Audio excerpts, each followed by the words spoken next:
Staying with personnel, what can you share about Tanner Toolson? I know he's been straight close the last 2 games. Yeah, he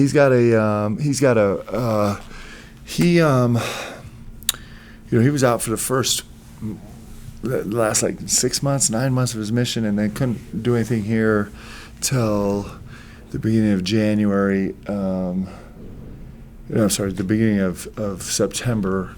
Couldn't really do anything live, and he's having a little bit of a stress in his foot right now. So they've kind of shut him down. The doc shut him down, I think, and so we'll see how that goes.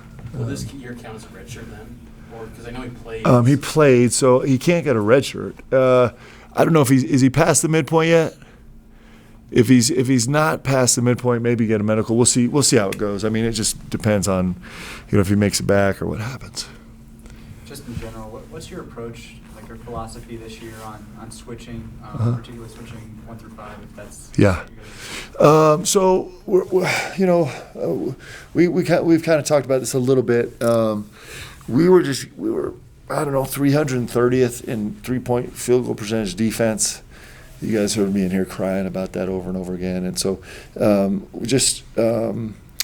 we just made a systematic change where we're like, hey, if there's ever a threat, we're going to switch. We're going to switch 1-5, 2-5, 3-5, 4-5. We'll switch. We're blue switching, so it's not a straight up kind of traditional switch, but it's a late switch, and what that puts you, like, for example, you guys saw with Zedek in the second half of the Pepperdine game, it hurt us. And it had hurt us early on in the first few games on the perimeter with Foose and a Tiki guarding a guard. And with Zedek, it hurt us in the last, from 10 minutes to 4 minutes. It hurt us with him just racing right straight from the switch into the post and them kind of milking him in the post. And it happened with fouls. It happened with him scoring buckets. It happened with rotation twice. And so, but what we're doing is we're getting a way lower percentage of drive and kick threes that we're giving up. And it's way more isolation threes and out of rhythm threes, and so that's helped us a ton. We do have a personnel group with the tiki and Foose growing. We've kind of just dipped our toe gently in this, and they're getting better and better and better. And so I do look at it. That's something that is a major part of who we'll be as we move forward. Like, those guys are going to get better and better. Dallin Hall's going to get better and better about managing switches. Jax already does. Gideon, of course, does. Spence already does at a really, really high level.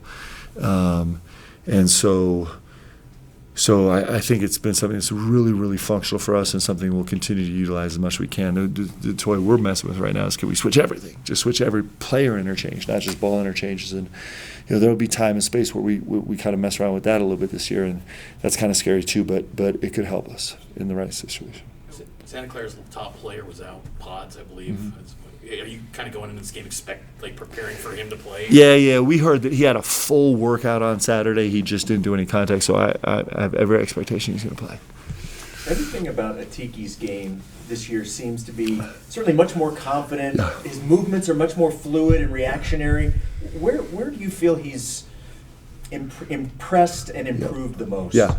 So, I mean, you can imagine, like, having me as your coach and not knowing English, as your native language. And so I've done I'm shocked at how poorly I communicate with the tiki. Like, I'm really shocked. The problem with the tiki is, for the first year and 5 months, he'd just always shake his head and be like, yeah, coach. And then all of a sudden I'm like, I don't think he understands anything I'm talking about. And so he has grown immensely just in his understanding of what we're trying to do, And he's been awesome that way. Like, I'm super impressed with how he's grown, and I think we're doing a better job communicating with each other right now, and that's got to continue to grow, because that's probably been his biggest limiting factor, as well as all these concepts. Not just the language is new, but the concept is actually foreign and new to him, because he's only played basketball for 2 years really in his whole life. So. But I think he's growing exponentially, and it's been super fun. We're actually, for the first time in live play, we had Foose and Tiki on the floor together last Saturday, and we're hoping that we can do that more and more and more and more. And that's a lot due to his development. Coach, Herb Sendik's developed NBA talent. James Harden back at Arizona State, Jimmy Williams this past year. What is it about his system lends itself to developing guys like that. Well, and then he had an unbelievable run at North Carolina State, right? So I don't know, guys, if you're going to find a smarter coach. So it's super interesting. His background is he was a Carnegie Mellon guy, right? He's just smarter than all of us. Not you guys. He's smarter than all of us coaches. And I'll never forget, Coach Sendick recruited me to Kentucky the first time when I didn't go. And he is just one of the most impressive human beings you'll ever talk to. He's relentless in his work ethic, and he is genius in how he approaches things, and he really distills a lot of information in these kids. You can see by their scouts, they're very, very team-specific scouts. Teams are on a spectrum about whether do they really trust their ability to teach and for guys to take information, in which case they might have a different scout for every single action, every single scenario that their opponent does. And some teams are more like, nope, we're just going to do what we do. Like, Coach Bennett of Virginia, what's his name? Tony Bennett. Tony Bennett is like, and Randy for that matter, not so much defensively, but Tony, like, they guard the way they guard. It doesn't matter who walks in their building. They're going to guard the way they guard, and they do it better than anybody in the country.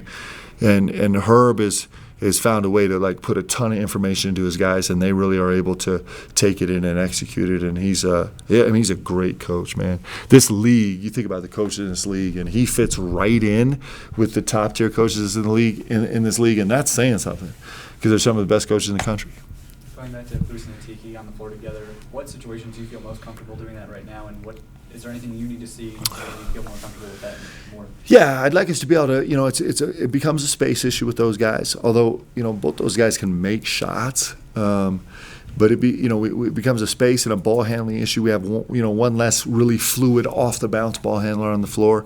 It becomes more of a little bit of a pick and roll and duck game, which is actually kind of infiltrated our league this year. The Zags are doing that more than ever now. With Watson and Timmy, and San Francisco is doing a ton of that, and LMU is doing a ton of that, not quite as much, and Santa Clara is actually doing a ton of that. And so we just got to get to a point where we're comfortable with guards making decisions and our bigs understanding that. That's on the offensive end. The thing that's inspired me to feel like maybe we can start moving that way is these guys. Their growth on the defensive end over the last 3 or 4 months, Toolson and Tiki's, to be able to guard like guards has been incredible. Like, it's been stratospheric. So if that continues, we're going to be able to play this way. It's going to be super fun. Dallin and Richie are both making significant contributions as return missionary freshmen. Yeah. What did you expect from them Yeah. coming back? And then maybe give us an idea of what they went through process-wise to get there. Yeah. You never have any idea with return missionaries. You just don't know, right? Always with these return missionaries, the number one priority is, can we just keep them healthy? Like, can they stay healthy? Because if they stay healthy, they're going to grow, right? And that's the most important thing. Like, you never know how fast guys are going to grow, but as long as they're growing, as long as they're making progress, the injury scare with return missionaries is, if they come here and they work out for 6 months, and then 6 months in, they have a significant injury that sits them down for 2 months, they tend to go back to where they were 2 years. When they finally come back healthy, it's almost like they're starting over from their mission again. They don't have enough base built up post-mission. It's like you're starting over from zero. And so that's been the most, like, these guys have stayed healthy. We talk about it all the time. We try and sub them out of practice when they're fatigued. We try and, those are the only 2 guys I kick out of the gym. Dallin Hall's got super frustrated with me because I'll walk in here in the evening and he's still here, and I'll be like, "You're on. You 2 more shots and you're out." I mean, that's happened over and over and over again. But keeping them healthy is the biggest thing. In terms of their production, they're both growing. Like, I've been, Dallin is, we recruited him because he has a pretty special skill set. I think he's in the top 30 right now in assist rate in the country. And that's super impressive for a freshman playing with young, new guys. It's not like he got to walk into a system where everyone was developed. He's had to be super creative. But for him to be there right now is really terrific. And then in league, he's over 50% field goal percentage and 37+ from 3. And so he's made huge strides since the beginning of the season. And then, I'm super proud of Richie. Richie had a terrific game on Saturday, and Richie continues to like the things that we repeat over and over and over and over again the most often, with some guys it just they become numb to it. And with Richie, like it's becoming a part of his soul, right?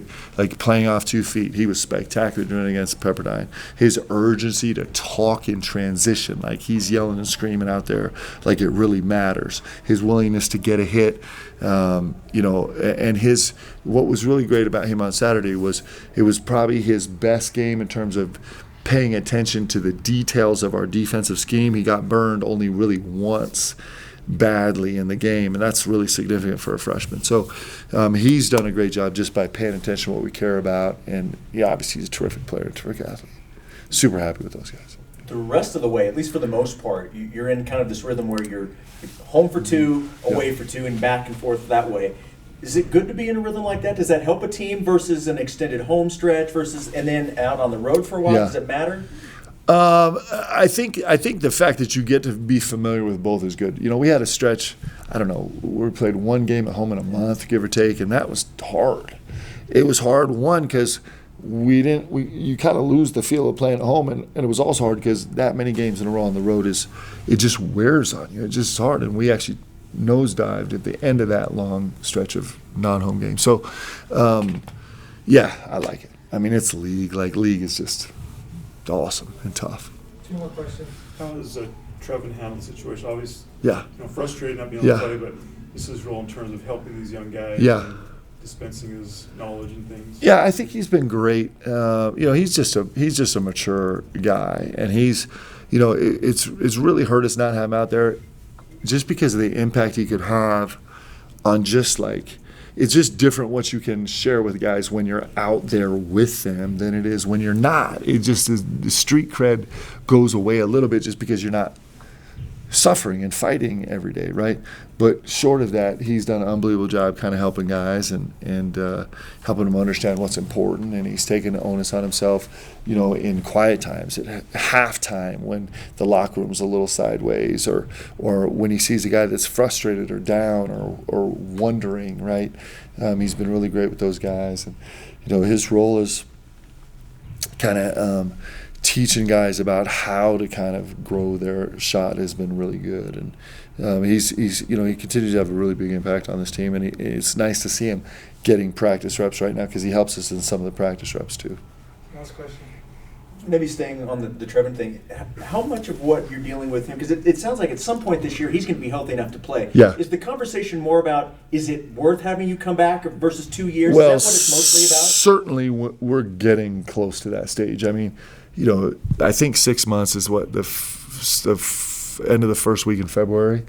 So, then it's just a calculation about, you remember Gavin Baxter went through this also, and Gav, I think, was kind of coming back at the same time that we would expect Trev to be cleared.